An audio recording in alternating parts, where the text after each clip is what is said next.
para que les quede. ¿Listo? Bien.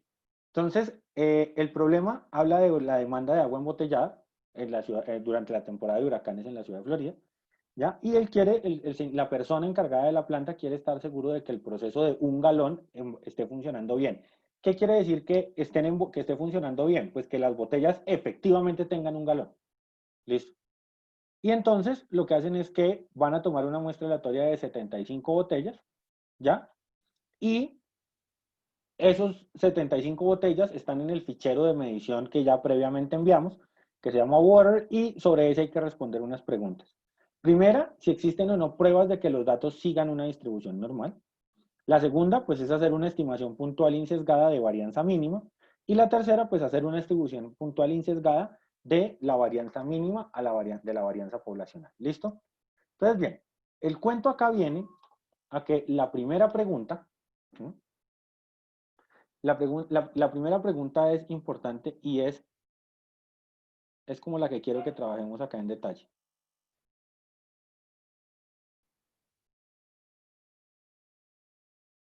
¿Cómo hago yo para saber que un conjunto de datos sigue una distribución normal? ¿Cómo hago yo para saber que unos datos siguen o no una distribución normal? Entonces, bueno, yo tengo acá previamente ya cargado el archivo de Excel con los datos. ¿Listo? Acá lo pueden ver. Efectivamente están los 75 datos. 1 galón, y eso digamos que es una primera pregunta que es como de cultura general o de geometría, pero que es importante. Y es que esos datos, ¿en qué unidades estarán? ¿En qué unidades creen que está ese dato? ¿El litro? Entonces, casi. Eh, ¿Cómo se llama la variable? Ahí alcanzan a ver.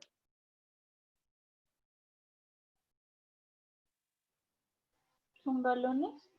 Entonces, claro, ojo, nosotros estamos llenando galones de agua, ¿cierto? Entonces, digamos que una de las cosas que nos toca entender es, bueno, ¿cómo funciona eso? Si yo le pregunto a usted 1 galón, pues sí, usted de pronto tanquea el carro, le echa 1 galón de gasolina y demás. Normalmente 1 galón en litros, ¿qué capacidad representa? 1000 litros. Ah, ah. 1000. 1000 mililitros. ¿10? Un galón normalmente tiene como 3.78 litros, ¿ya? El galón tiene esa medida en litros, ¿no? Pues esa es más o menos como la idea de lo que están planteando ahí, ¿ya? Entonces, ahora, ¿cuál es la idea? 1 galón de agua, digamos que normalmente 1 galón de agua, pues debe pesar como, porque lo que le están dando es agua, luego la densidad importa. 1 galón de agua pesa, pues teóricamente, 3.778 kilogramos, ¿sí? Ese es el peso de 1 galón de agua. Digamos que nosotros acá para manera, o sea, como una manera de calcular la equivalencia, podemos suponer que tenerlo en litros o tenerlo en kilos es lo mismo, ¿ya? Hablando de agua, ¿no? Si fuera otro fluido, ya las cosas no funcionarían igual, ¿listo? Pero pues sin pérdida de generalidad podemos asumir, o sea, si los interpretamos como kilos o como litros, la interpretación va a ser más o menos la misma. ¿Qué es lo que queda claro? Que no todos pesan lo mismo. Que hay algunos como este que está en la casilla 9, al que se le pasa la cantidad, y que hay unos que quedan muy bajitos, como por ejemplo este que tiene 367. ¿Listo? Bien. Entonces, yo quiero saber si estos datos de alguna manera responden a normalidad. ¿Listo? Porque mi pregunta era esa. ¿Cómo saber si los datos son normales? Voy a sacar un duplicado de esta pestaña porque lo voy a hacer de 2 maneras diferentes. ¿Listo? Para mirarlo. Y entonces, la primera manera de saber si los datos son normales o no, pues es representándolos en una campana. ¿Listo? Entonces, ¿qué voy a hacer? Voy a tomar los datos ¿Mm? Los voy a ordenar de menor a mayor. Listo. Y a esos datos, pues les voy a sacar, bueno, voy a buscarla por acá. Voy a buscar la media y la desviación estándar. ¿Listo? Entonces, voy a ponerlo más bien acá. Pues media muestral y desviación estándar muestral también. ¿Listo? Entonces, ¿quién es la media muestral? El promedio de estos datos. ¿Y quién es la desviación estándar muestral? Pues recuerden que aquí uno tiene que tener en cuenta si está usando la de la muestra o la de la población. Y en este caso yo, por la información del problema, sé que lo que me dieron fue una muestra, ¿no? Entonces tengo que buscar la desviación estándar muestral. Y esos datos los estoy usando porque quiero encontrarle el Z a cada uno de ellos. Entonces nosotros ya sabemos que para encontrar el Z, lo que hay que coger es estos valores, restarles la media y dividirlos por la desviación. Y cuando le haga doble clic, pues ahí me dan, pero espérense, porque estas hay que, la media y la desviación estándar son fijas para todos, entonces, como siempre, con los signos pesos las fijamos, y ahora sí arrastramos, y ahí queda. Entonces, ahí están todos los zetas, ¿no? Pero eso todavía no es suficiente ¿para qué? Para saber si los datos son normales o no. Entonces, pues lo que voy a hacer es que voy a buscar las distribuciones, los valores de distribución normal para estos zetas. Entonces, distribución. Entonces, en este caso es normal estándar, porque tengo al z. Y como lo que quiero es pintar la campanita, un momentico, entonces, quiero hallar la distribución, sí, acá. Acá está la distribución estándar de ese z. Es que me falta acá el acumulado. Entonces, y acumulado falso. ¿Por qué acumulado falso? Porque quiero las alturas para dibujar. Entonces, listo. Y lo saco de acá. Bien. Y pues finalmente tengo que tomar la columna A y la columna C.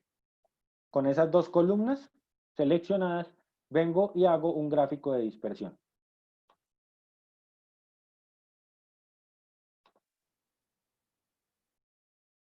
Que los una de una vez, ahí aparece. Entonces, ¿los datos tienen indicios de ser normales? ¿Ustedes qué opinan? Sí. Sí, cuando uno Sí. mira eso, Sí, dice sí, los datos se ven normales. ¿Ya? Miremos la acumulada. Entonces, ¿cómo hago para mirar la acumulada? Simple y sencillamente acá, en vez de poner falso, colocamos verdadero. ¿Listo?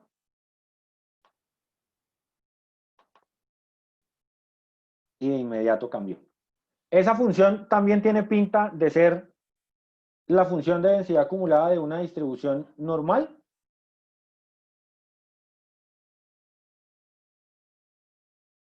Sí cumple más o menos lo que habíamos dicho, que tiene como una asíntota en 1, ¿sí? Sí, Sí. miren que, Sí. Sí. miren que más o Sí, menos. cumple. Entonces, yo les hago una pregunta. Con esta primera inspección que usted hace, los datos parecen, voy a dejar la campana otra vez. Con esta primera inspección de los datos que ustedes hacen, ¿pareciera que los datos son normales?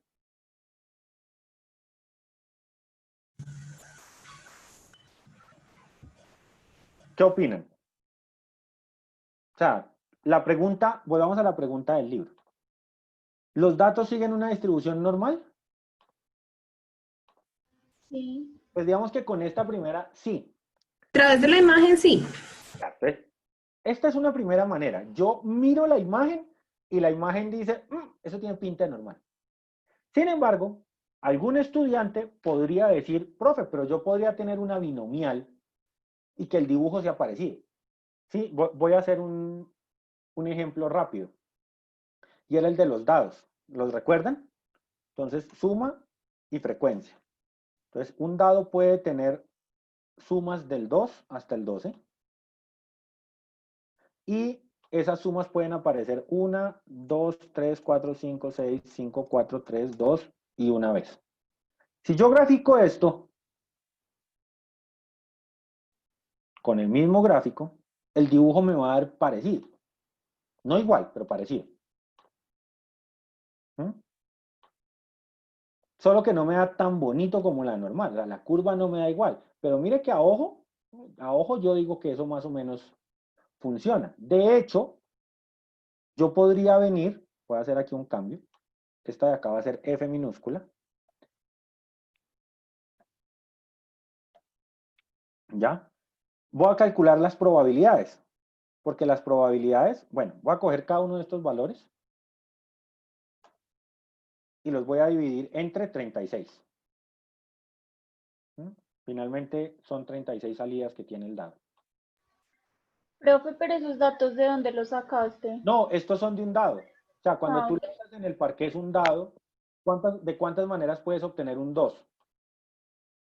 De una. ¿De cuántas maneras puedes obtener 3 cuando lanzas un par de dados? 2. ¿De cuántas maneras puedes obtener 7 cuando lanzas un par de dados? 6 maneras. De ahí es que las tomé. ¿Sí? Entonces, miren que si yo hago con los datos del dado, el dibujo, pues no me da una normal tan bonita como esta, pero me da montañita. ¿Sí o no? O sea, si yo no les hubiera mostrado este y les muestro solo este, uno diría, venga, de pronto eso se parece a una normal. Y si yo lo acumulo, es decir, si yo hago la probabilidad acumulada, que es simplemente coger las sumas de estos, ¿sí? Esta es la probabilidad acumulada, me tiene que dar 1, ¿ya? Y hago la gráfica. Mire que la gráfica de la acumulada se parece. Voy a hacer las dos acumuladas para que se den cuenta.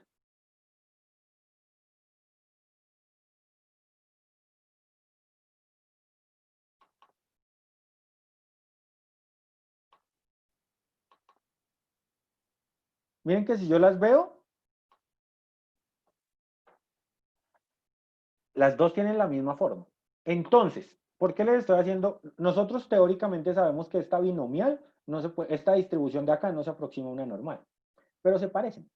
Entonces, esta primera verificación que yo hice con el gráfico me da un primer indicio, ¿cierto? O sea, esto me da un indicio de normalidad, pero no me garantiza, o digamos que no es un método más certero de que sea normal. Entonces, a la pregunta de si los datos siguen una distribución normal, pues digamos que yo diría que primero, como en un primer momento, digamos que grafiqué en dispersión y se ve normal. ¿Listo? Pero resulta que yo puedo, y esto que acabamos de hacer me muestra que existen otra clase de dibujos que se parecen a la normal también. O sea, datos que de pronto no son normales se parecen a una normal. Entonces, para eso es necesario usar otros métodos. Y para eso, con esos mismos datos, vamos a construir algo llamado un QQ-plot. ¿Qué es un QQ-plot? Para aclararlo, entonces voy a colocar acá segundo. Es un QQ-plot. ¿Qué es un QQ-plot? Eso es eso quiere decir un plot. Perdón, ahí me quedó mal la letra.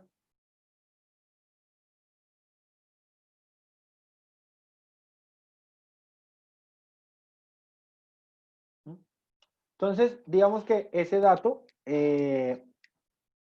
lo voy a utilizar para ese QQ-plot, ese plot cuartil, lo voy a utilizar para verificar si los datos son una distribución normal o no. Este plot, el QQ-plot, se puede utilizar no solo para verificar si los datos son una distribución normal, sino que se utiliza para verificar que los datos cumplan cualquier distribución. ¿Listo?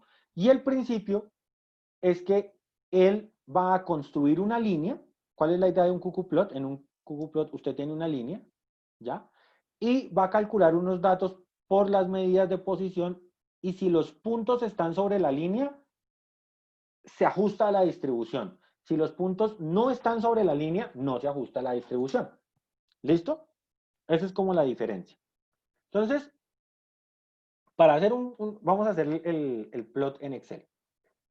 ¿Por qué por qué vale la pena mirar las instrucciones? Digamos que este gráfico es muy utilizado cuando usted hace cosas aplicadas de modelación.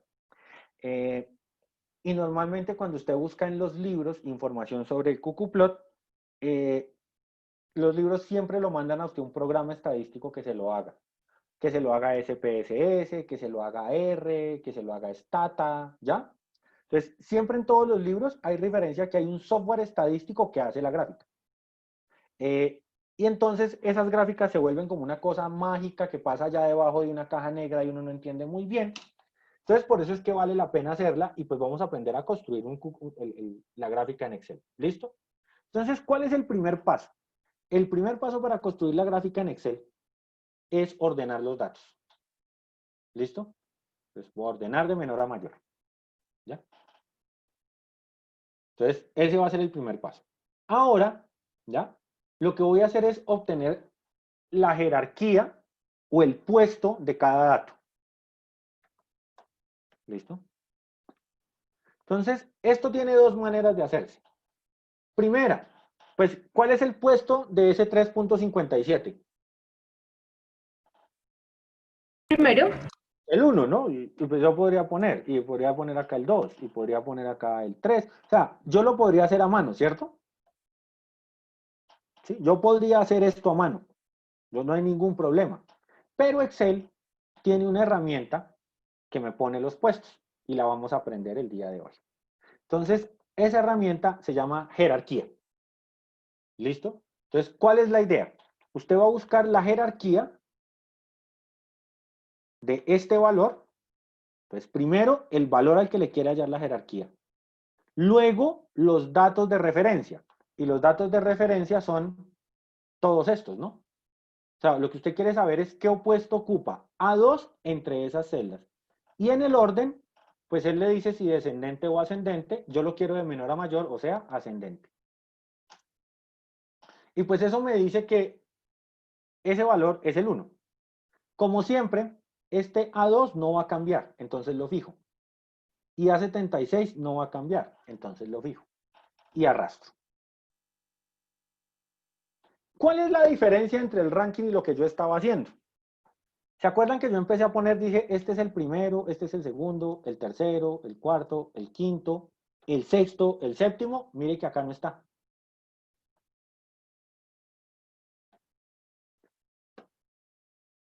Entonces, ¿qué es lo que le dice a usted ranking? Pues que el que tiene 3.67 es el quinto. Y si usted tiene tres valores que tienen 3.67, pues los tres son quintos. No pueden ser quinto, sexto y séptimo, porque entonces viene la pregunta, ¿por qué este es el quinto y este no? O sea, estadísticamente esto es un galón, y esto es otro galón, y esto es otro galón. O sea, son tres objetos distintos. ¿Cuál de esos tres objetos debe ser el primero y por qué?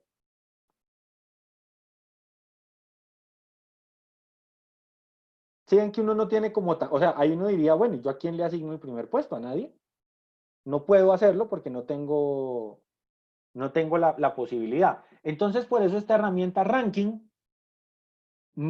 digamos que lo que hace es disolverme eso con los empates. ¿Bien? Entonces, por eso lo que yo había hecho al comienzo no es una buena idea. ¿Quedó claro cómo funciona la herramienta de ranking? sí. Entonces, eso lo que está haciendo es buscarlo. Ahora, a esa herramienta de ranking, yo le tengo que buscar el percentil. Es decir, cada uno de esos rankings está en un percentil. ¿Todos recuerdan qué son los percentiles? Usted toma el conjunto de datos y lo parte, digamos, en 100 o en deciles si son en 10, cuartiles si lo parte en 4, y es ver en qué posición está. ¿Listo? A eso de manera general se le llama un percentil. ¿Listo? ¿Hasta ahí estamos claros? Entonces, yo lo que quiero saber es qué posición ocupa cada uno de ellos entre el total. ¿Cuántos datos hay acá? Pues yo ya sé que son 75, ¿no? Yo ya sé que son 75 datos que necesito colocar. Pero, pues como para mirar otra herramienta de Excel y seguir aprendiendo cositas, pues acá debería estar esta celda B2 dividida, y entonces aquí voy a poner contar, abre paréntesis, de aquí hasta abajo. Para los que no saben, yo oprimo Control Shift abajo y él desliza para seleccionar la columna. ¿Listo? Como para que tengan claro el truquito.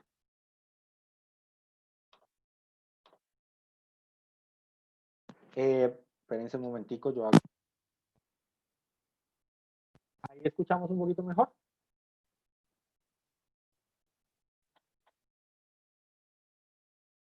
Listo. Ahí me van comentando si hay problemas con el audio. Entonces, esto me da el cuartil. Normalmente, cuando usted mira en los cursos de estadística, en su curso de estadística 1, le enseñaron que cuando usted hace ese cálculo del cuartil, le restaba 0,5. Bueno, 0, porque acá lo tengo en decimales, ¿no? Eso se lo explican a usted por ahí en los cursos de estadística 1, ¿sí? Para hallar los cuartiles. ¿Listo? El punto en el que usted se encuentra en la posición. Obviamente, el último pues tiene que estar en el cuartil 74.5. Se hace la resta porque si no, si yo no hiciera esa resta, este me quedaría en el cuartil 75 y me quedaría como por fuera, ¿no? Entonces, aunque eso se lo explicaron, como les dije, ya en estadística 1. Entonces, ¿queda claro qué fue lo que se hizo acá? Entonces, se tomó el conjunto de datos con base en las posiciones y se partió en 75 iguales. O sea, se les buscaron medidas de posición en los 75 iguales, o sea, como percentiles, pero no dividiendo por 100, sino dividiendo en 75, pues porque esa es la cantidad de datos que tenemos, ¿sí? Y entonces ya tengo ahí mis percentiles. Y ahora, lo que voy a hacer es que le voy a calcular el score, le voy a calcular el Z a los percentiles. ¿Listo? Entonces, le voy a calcular el Z a mis percentiles. ¿Cómo calculamos ese Z? Entonces, hay una manera, porque finalmente esos datos están, si usted se da cuenta, los percentiles están entre 0 y 1 como probabilidades. Entonces, yo simplemente puedo ir a la distribución normal, ¿sí? Estándar inversa. Y puedo buscarle la distribución normal estándar inversa a cada uno de ellos y pues eso me da el Z, ¿no? ¿Mm? Esa, ay, qué pena muchachos, acá tengo un error pequeñito. Estas celdas tienen que ser fijas porque siempre debemos contar el mismo rango, ¿no? Entonces, F4, F4 y listo. Y corregimos. Bien. Entonces, claro, si usted se da cuenta, acá están los percentiles. Como este es el percentil más alto, pues tiene un Z de 2.74 y como este es el primero, pues tiene un Z de menos 2.47. ¿Listo? Acá dice, profe, ¿por qué la fórmula de los percentiles está? No, en todas está, mira. Hay que contar, o sea, revisemos la fórmula. Cojo el puesto menos 0,5 sobre la cantidad de elementos que hay. Y cuando yo voy arrastrando, si ustedes miran acá en la barra de fórmulas, el B se va moviendo todo el tiempo. ¿Listo? Entonces ya bueno, vale, gracias. Era la corrección. ¿Listo? Y por último, pues lo que necesito es hacer la relación que hay entre los zetas y los pesos. ¿Listo? Entonces, para facilitar el graficado, voy a copiar esta y la voy a pegar acá, para que me queden las dos juntitas. Y voy a graficar estas dos cosas en un diagrama de dispersión otra vez. Insertar, dispersión XY. Y si usted se da cuenta, eso parece una línea, que era lo que les decía. ¿Listo? Entonces, ¿cuál es la idea?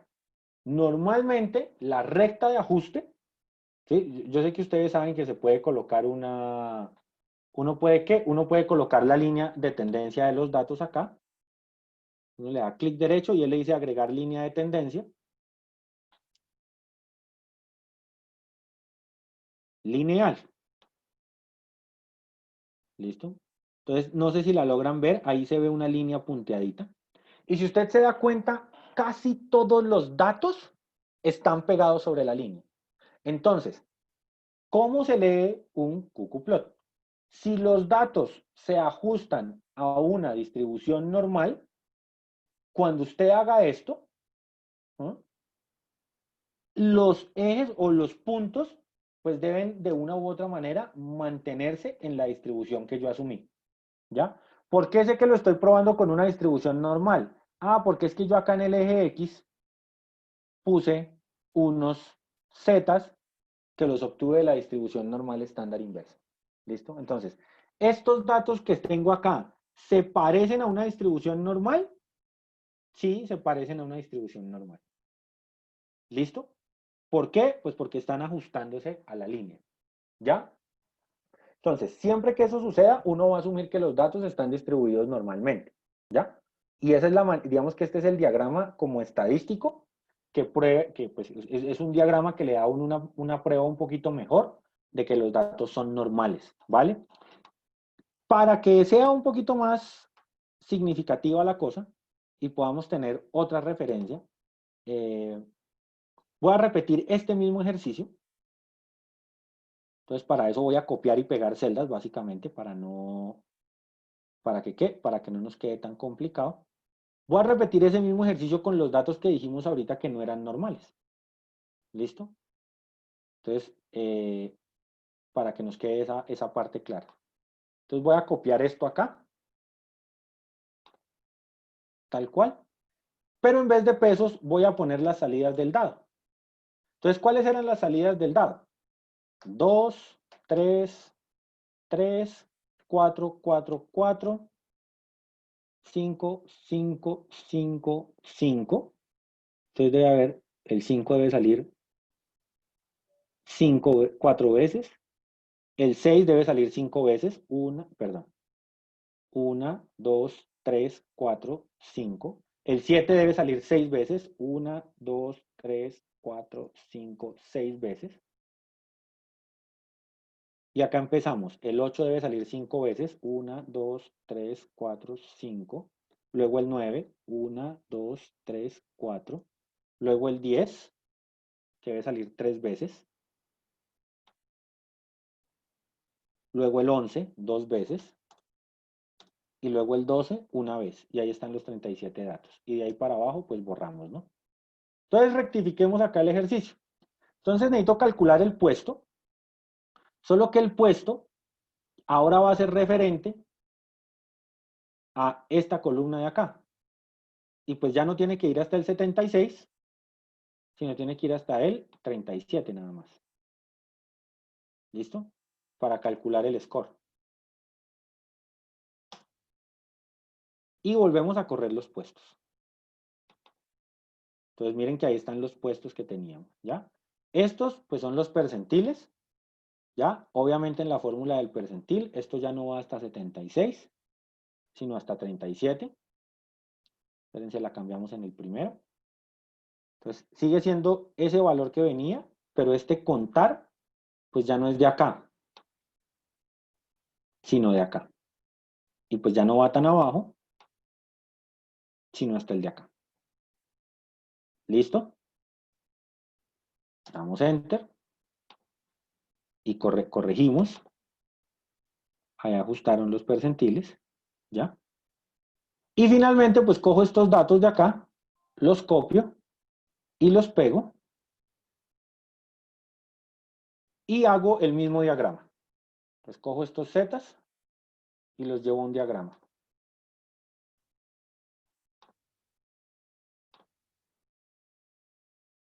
¿Mm? Y cuando yo haga la línea de tendencia, esta observación va a ser un poco difícil porque hay pocos datos, pero se van a dar cuenta. Tengo que hacerle clic a esto, ¿no? Agregar línea de tendencia. Lineal. Mire que cuando usted hace la línea, se da cuenta que, por ejemplo, este ya se sale harto. ¿Sí? Como que los datos hasta cierto punto ajustan, pero luego caen. ¿Ya? Entonces, esto le permite a uno entender un poquito cómo se puede mover eso. ¿Ya? voy a poner números aleatorios de distintas distribuciones. Por ejemplo, voy a sacar aleatorios. Voy a sacar números aleatorios. Normalmente Excel los aleatorios los genera con una distribución uniforme. Y los voy a multiplicar por 10 para que me quede distinto. ¿Listo? Entonces, miren. Esto de acá, bueno, voy a hacer algo aquí para que me quede más fácil. Que me ajuste de inmediato toda la gráfica. Por ejemplo, cuando yo genero números aleatorios en Excel, esos números aleatorios se generan bajo una distribución uniforme. ¿Sí? Y mire, cuando usted viene, estos valores de Z los sacó ¿con qué? Con una normal. Entonces, los datos que yo tengo en esta columna, ¿se ajustan a una distribución normal? Mire que no. El ggplot me está diciendo que no. ¿Mm? Porque eso tiene que aparecer de esa manera. Obviamente, cuando yo lo hago con binomiales, como lo hago con muchos datos, recuerden que una binomial con muchos datos se aproxima a una normal. Ahora, llévelo a otro punto. Saque aleatorios entre algo y algo. Saque aleatorios entre, perdón, toca escribir completo, ¿no? Saque aleatorios entre, no sé, 2 y 15. Y él se los vuelve a generar uniformes en ese intervalo. Y mire que tampoco ajustan tan bien, ¿ya? Y por último, porque de pronto ustedes pueden estar pensando de qué otras maneras se puede hacer, en el paquete de análisis de datos hay una ventana que permite generar números aleatorios, ¿ya? O sea, uno puede generar números aleatorios, ya va a cargar acá la ventanita de análisis de datos. Entonces, ahí yo puedo generar números aleatorios que obedezcan a una distribución. Miren, generador de números aleatorios, precisamente de eso estaba hablando yo. ¿Mm? Entonces, ¿cuántos números aleatorios quiero? 36, ¿no? ¿Y qué distribución quiero que tengan? Por ejemplo, quiero que sean de una distribución Poisson. ¿Ya? Para esa distribución Poisson me pide un lambda, que es el parámetro de la distribución, y quiero que el rango de salida sea acá.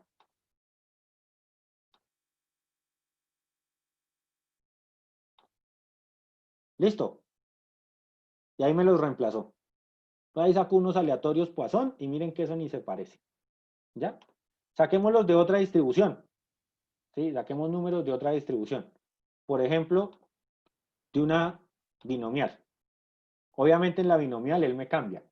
Entonces, cantidad de muestras, 36. Y el P, pongámosle un P cargado, 0,2, para que no me dé tan parecido. Siempre me va a decir que si voy a reemplazar, le digo que sí. Profe, ajusta más o menos. Claro, ajusta más o menos porque esa binomial es de 36, ¿ya? Y pues cuando usted haga la multiplicación, o sea, la prueba que nosotros hicimos ¿para qué? Para verificar si una binomial se podía aproximar con una normal, pues daba. ¿Listo? Entonces, este recurso que yo tengo acá y que les acabo de mostrar, les va a permitir, bueno, primero aprendieron cómo generar números aleatorios, que eso puede ser útil. Y segundo, pues aprendimos cómo se hace un ggplot. Y este plot es un primer detector de normalidad o no.